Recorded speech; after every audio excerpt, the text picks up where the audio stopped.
তো প্রিয় দর্শক বন্ধুরা, আপনাদের সবাইকেই জানাচ্ছি স্বাগতম। ফের একবার আবহাওয়ার গুরুত্বপূর্ণ আপডেট নিয়ে চলে এসেছি আজ এবং আগামী কিছুদিনের আবহাওয়ার আপডেট দেওয়ার চেষ্টা করব এই ভিডিওর মাধ্যমে।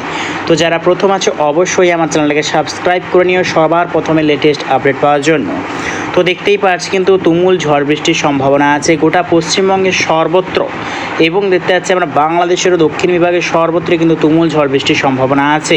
তো দেখতেই পাচ্ছি কিন্তু গোটা পশ্চিমবঙ্গের দক্ষিণ বিভাগের সর্বত্র, যেমন তার মধ্যে রয়েছে পুরুলিয়া, বাঁকুড়া, আর দেখতে পাচ্ছি আমরা দুই মেদিনীপুর, দুই চব্বিশ পরগনা, কলকাতা, চন্দননগর, কোলাঘাট, বনগাঁ, কৃষ্ণনগর, নদিয়া, মালদা, আর এতে হচ্ছে আসানসোল, চিত্তরঞ্জন, মুর্শিদাবাদ, রাজশাহী, মাহিরপুর, বালুরঘাট, এবং দেখতে পাচ্ছি আমরা বাংলাদেশের রংপুর, ঠাকুরগাঁও, কালাই, ময়মনসিংহ, এবং খুলনা, বরিশাল, ঢাকা, কুমিল্লা, সিলেট, আগরতলা, মৌলভীবাজার, খাগড়াছড়ি, চট্টগ্রাম সর্বত্র কিন্তু বৃষ্টির সম্ভাবনা রয়েছে, এবং লাল সতর্কতা বা বন্যার আশঙ্কাও রয়েছে। কিন্তু বাংলাদেশের একাধিক অংশে কিন্তু বন্যার আশঙ্কা রয়েছে, তার মধ্যেও রয়েছে কিন্তু ত্রিপুরা, শিলাচর, আসাম, আরও দেখতে পাচ্ছি আমরা মণিপুর সর্বত্র নিয়ে কিন্তু লাল সতর্কতা রয়েছে। ভয়ঙ্কর ঝড় বৃষ্টির সম্ভাবনা সঙ্গে কিন্তু ভয়ঙ্কর বন্যারও আশঙ্কা রয়েছে, তার মধ্যেই রয়েছে ঢাকা, কুমিল্লা, আগরতলা, আরও দেখতে পাচ্ছি আমরা মৌলভীবাজার, সিলেট, মাদন, কিশোরগঞ্জ, আরও দেখতে পাচ্ছি আমরা শিলাচর, মণিপুর, আজওয়াল, ত্রিপুরা, খাগড়াছড়ি, চট্টগ্রাম, মহেশখালী, টাকনাফ, কক্সবাজার সর্বত্র নিয়ে কিন্তু ভয়ঙ্কর লাল সতর্কতা, যাকে বলে বন্যার আশঙ্কা। অর্থাৎ এটা 2রা মে বৃহস্পতিবার কিন্তু এই পরিস্থিতিটা তৈরি হবে গোটা বাংলাদেশ এবং ত্রিপুরা, আজওয়াল, মণিপুর, মিজোরাম, আসাম এই সর্বত্র নিয়ে। তবে পশ্চিমবঙ্গের ক্ষেত্রে 4 তারিখ থেকেই কিন্তু আবহাওয়ার একটু পরিবর্তন আসতে চলেছে। তবে বৃষ্টি শুরু হয়ে যাবে 5 তারিখের পর থেকে গোটা পশ্চিমবঙ্গের দক্ষিণ বিভাগের সর্বত্রে কিন্তু বজ্রগর্ভ মেঘের পরিস্থিতি তৈরি হবে, এবং 5 তারিখ থেকেই কিন্তু বৃষ্টি শুরু হয়ে যাবার সম্ভাবনা আছে গোটা পশ্চিমবঙ্গের ক্ষেত্রে, এবং অতি ভারী বর্ষণ হবে 6 তারিখের পর থেকে। দেখতেই পাচ্ছি কিন্তু 6 তারিখ থেকেই কিন্তু ভয়ঙ্কর বৃষ্টির সম্ভাবনা আছে গোটা পশ্চিমবঙ্গ এবং বাংলাদেশের সর্বত্র।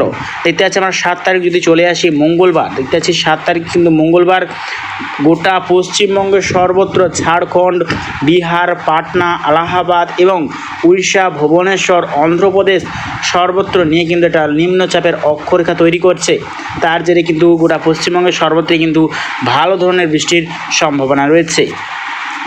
আর একটা যে বড় আপডেট তা হচ্ছে কিন্তু বঙ্গোপসাগরে ঘূর্ণিঝড়ের ভয়ঙ্কর সতর্ক বার্তা। এই সিস্টেমটা চালু হবে 15ই মে। দেখতে পাচ্ছি আমরা 15ই মে থেকে কিন্তু আন্দামান নিকোবর দ্বীপপুঞ্জের কাছাকাছি অংশ নিয়ে কিন্তু ঘূর্ণিঝড়ের সিস্টেম তৈরি হবে।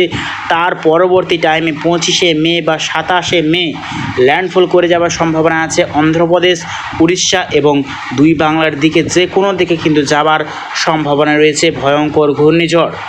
আমরা কিন্তু দেখতে পাচ্ছি এইবার তাপমাত্রা নিয়ে এগোবো, কীরকম পরিস্থিতি থাকার সম্ভাবনা আছে আগামী কিছুদিন। তো আগামীকাল যদি চলে আসি, আগামীকাল ঠিক দুপুর টাইমে কীরকম পরিস্থিতি থাকবে দেখে নেওয়ার চেষ্টা করব। তো দেখতে পাচ্ছি আগামীকাল ঠিক দুপুর টাইমে কিন্তু গোটা পশ্চিমবঙ্গ বিভাগে ভয়ঙ্কর তাপপ্রবাহ হওয়ার আশঙ্কা আছে। প্রায় দেখতে পাচ্ছি আমরা 43 থেকে 44 ডিগ্রি সেলসিয়াস টেম্পারেচার বইবে আগামীকাল ঠিক দুপুরের পর থেকে, এবং বাংলাদেশেরও দেখতে পাচ্ছি গোটা দক্ষিণবঙ্গ বিভাগে 40 থেকে 41 ডিগ্রি টেম্পারেচার থাকার সম্ভাবনা আছে, এবং গোটা ভারতবর্ষ জুড়েই কিন্তু ভয়ঙ্কর টেম্পারেচার বৃদ্ধির আশঙ্কা রয়েছে। এবং মঙ্গলবার যদি চলে যাই, মঙ্গলবার দেখতে পাচ্ছি কিন্তু আরও কিন্তু টেম্পারেচার বৃদ্ধির আশঙ্কা। মঙ্গলবার কিন্তু আরও টেম্পারেচার বৃদ্ধি দেখতে পাচ্ছি আমরা সংকেত, তার জেরে কিন্তু ভয়ঙ্কর লু হওয়ার আশঙ্কা আছে গোটা পশ্চিমবঙ্গের সর্বত্র জুড়েই দেখতেই পাচ্ছি কিন্তু আমরা। তো ঠিক এটা কতদিন চলার সম্ভাবনা আছে, তাপমাত্রা এই যে বৃদ্ধি ঠিক কতদিন চলবে আমরা দেখে নেওয়ার চেষ্টা করব। তো দেখতে পাচ্ছি এই যে তাপমাত্রা বৃদ্ধিতে তা ঠিক কি, তা কিন্তু ঠিক শুক্রবার অবধি কিন্তু চলার সম্ভাবনা আছে। তার পরবর্তী টাইম থেকেই কিন্তু দেখতে পাচ্ছি লো প্রেসার এরিয়া বা নিম্নচাপের সিস্টেমের জেরেই কিন্তু অনেকটাই টেম্পারেচার কমতে শুরু করবে গোটা পশ্চিমবঙ্গ এবং গোটা বাংলাদেশ জুড়েই। দেখতে পাচ্ছি কিন্তু অনেকটাই টেম্পারেচার কমতে শুরু করছে, যেহেতু লো প্রেসার এরিয়া সিস্টেম তৈরি করছে, তার জেরে বৃষ্টি, তার জেরেই কিন্তু অনেকটাই স্বস্তি মিলবে গোটা বঙ্গবাসীকে। তো আমরা দেখে নেওয়ার চেষ্টা করি এখন লাইভ স্যাটেলাইটের মাধ্যমে এখন ঠিক কীরকম পরিস্থিতি আছে দুই বাংলা এবং গোটা ভারতবর্ষের ওপর। তো দেখতে পাচ্ছি লাইভ স্যাটেলাইটের মাধ্যমে কিন্তু এখন বৃষ্টিপাত হচ্ছে ভুবনেশ্বর ওপর পারাদ্বীপ এবং দেখতে পাচ্ছি আমরা বলেশ্বর ভদ্রক এই সর্বত্র নিয়ে কিন্তু এখন লাইভ বৃষ্টিপাত হচ্ছে। আরও দেখতে পাচ্ছি কিন্তু আমরা অন্ধ্রপ্রদেশের বলরামপুর সাইডে কিন্তু বৃষ্টিপাত হচ্ছে দেখতেই পাচ্ছি এবং গোটা মধ্য ভারত সর্বত্র কিন্তু প্রায় আংশিক মেঘাচ্ছন্ন হয়ে আছে। আরও দেখতে পাচ্ছি লাইভ বৃষ্টিপাত হচ্ছে আজওয়াল এবং মণিপুর সাইড, আসামের উত্তর বিভাগ সাইড, শিলাচর এবং গোয়ালপাড়া, গেউহাটি, ভুটান এই সর্বত্র নিয়ে কিন্তু এখন লাইভ বৃষ্টিপাত হচ্ছে। তো প্রিয় দর্শক বন্ধুরা, ভিডিওটা যদি ভালো লেগে থাকে অবশ্যই একটা লাইক করবেন এবং অবশ্যই আমার চ্যানেলটাকে সাবস্ক্রাইব করে রাখবেন। তো আজ এটুকুটাই।